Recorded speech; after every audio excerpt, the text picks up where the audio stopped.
رجال اللہ یعنی مردان خدا کو 12 اقسام میں منقسم کیا گیا ہے: اقطاب، غوث، امامہ، اوتاد، ابدال، اخیار، ابرار، نقبہ، نجبہ، عمد، مکتوبان، مفردان۔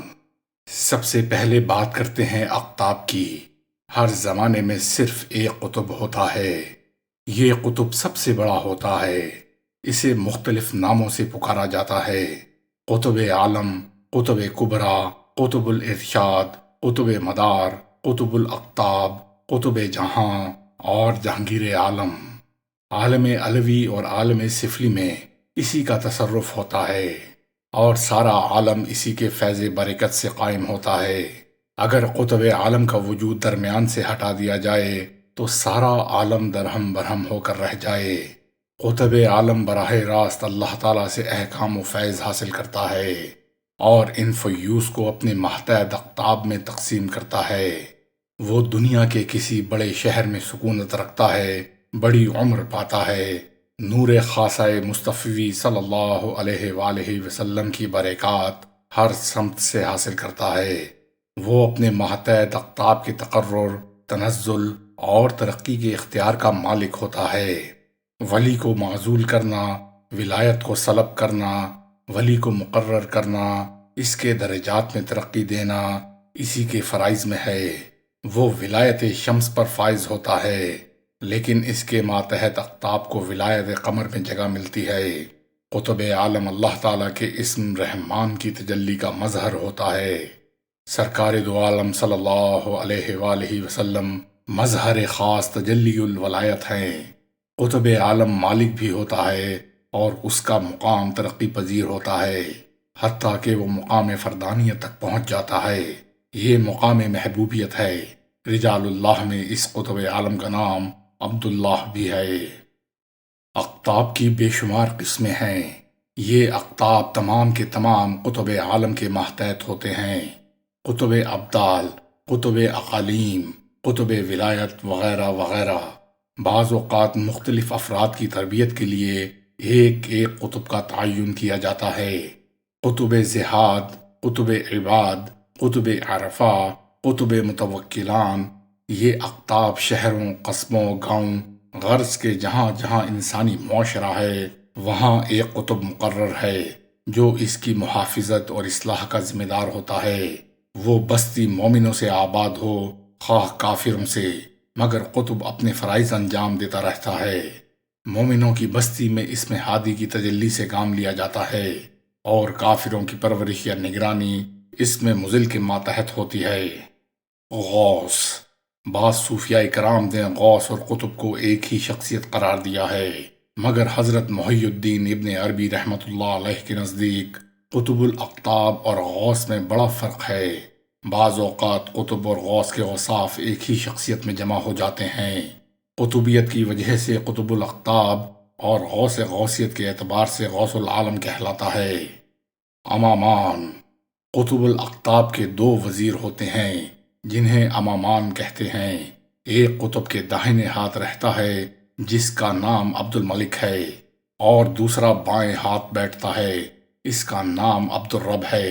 داہنے ہاتھ والا قطب مدار سے فیض پاتا ہے اور عالم علوی سے افاضہ کرتا ہے۔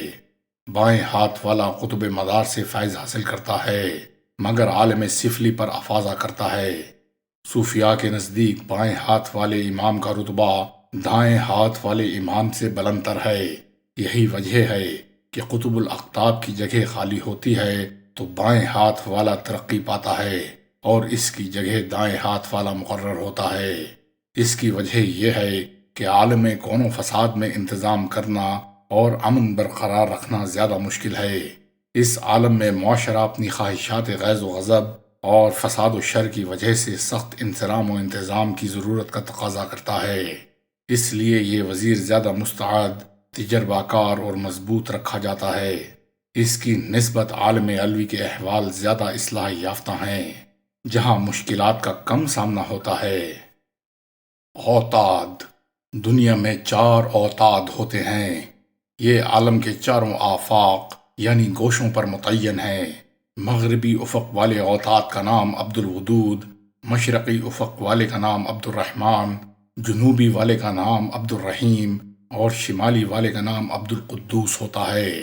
قیام عالم میں یہ اوتاد میخوں کا کام دیتا ہے اور پہاڑوں کی طرح زمین پر امن برقرار رکھنے کا کام دیتے ہیں۔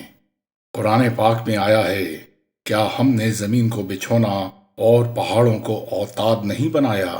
اس آیت کریمہ کی تفسیر میں صوفیاء کرام نے اوتاد حضرات کے مقامات، فرائض، مراتب اور قیام امن میں ان کے کردار کو تفصیلی طور پر بیان فرمایا ہے۔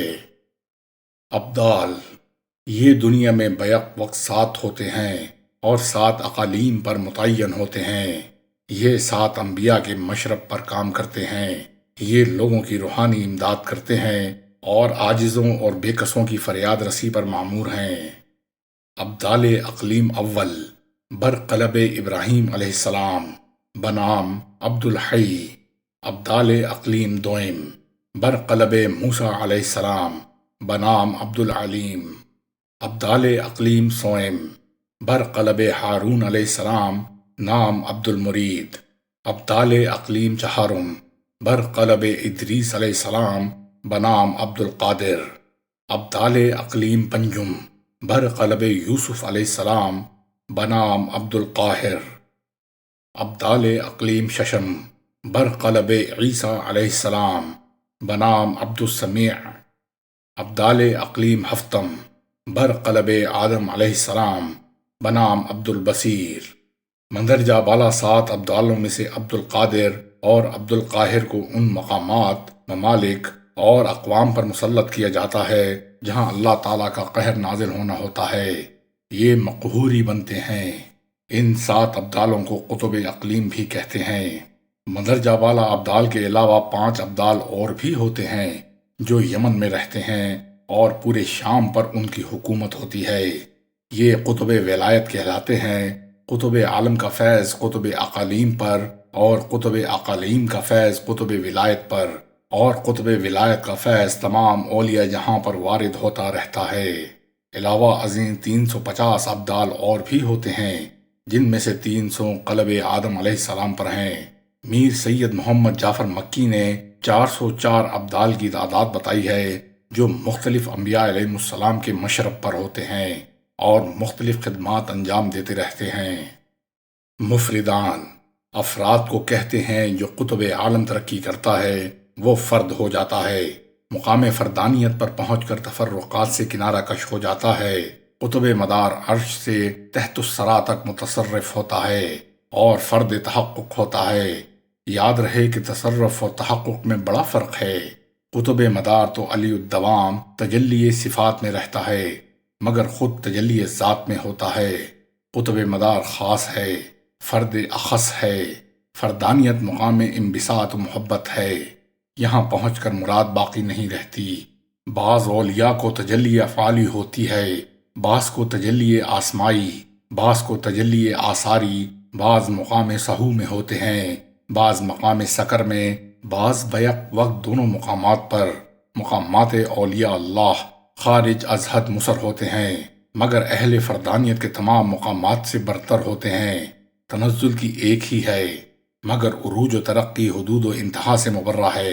افراد ترقی کر کے جب فردانیت میں کامل ہو جاتے ہیں تو ان کا رتبہ محبوبیت آ جاتا ہے، پھر محبوبیت میں مقبولان بارگاہ میں خاص امتیاز ذات کی ہوتی ہے۔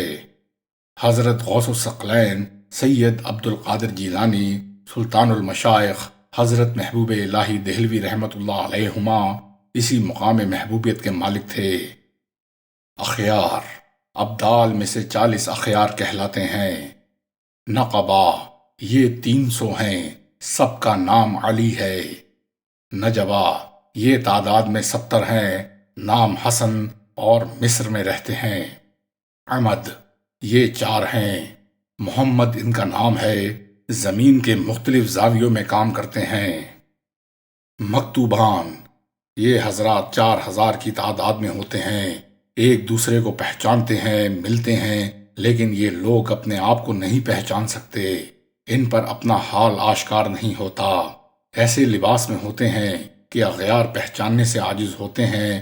یہ اپنے مقام سے خود ناآشنا یا یوں کہیے حالت اخفا میں ہوتے ہیں۔